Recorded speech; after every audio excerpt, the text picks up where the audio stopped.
I did my personal case study on the topic of the proposed FTC ban on non-competes.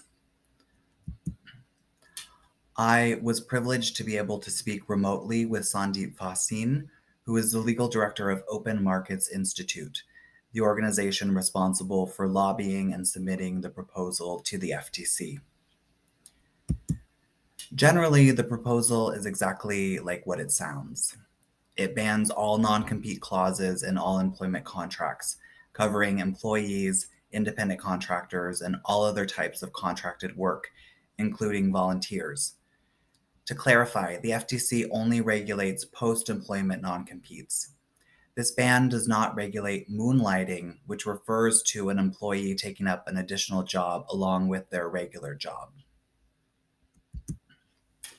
The FTC has broad authority to regulate anti-competitive business practices and codify permissible and impermissible corporate action.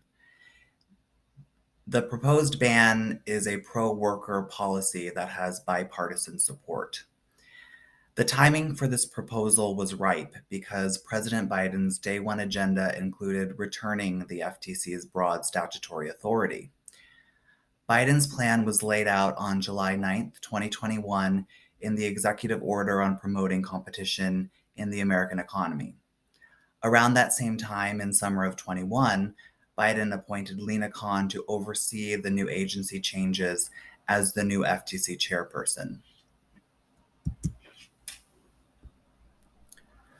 Sandeep explained that the FTC has not done a whole lot in the past 40 years to regulate corporate anti-competitive behavior, and that workers do not need to wait for states to change these corporate laws. The universal rule can be codified at the federal level by and through the FTC. Although this proposal is a major change to contract and employment law, Sandeep wishes the language of the ban was even more restrictive. For example, the proposal does not include bans on simulated non-competes. Simulated non-competes are, for example, when an employment contract states that the employee will receive valuable training and education on the job. Should the employee terminate the contract early, the employee is required to pay the employer for the training and agree to not use that hypothetical knowledge at any other job. This quasi non compete creates a giant loophole for employers to restrict workers' rights and perpetuates anti competitive working conditions.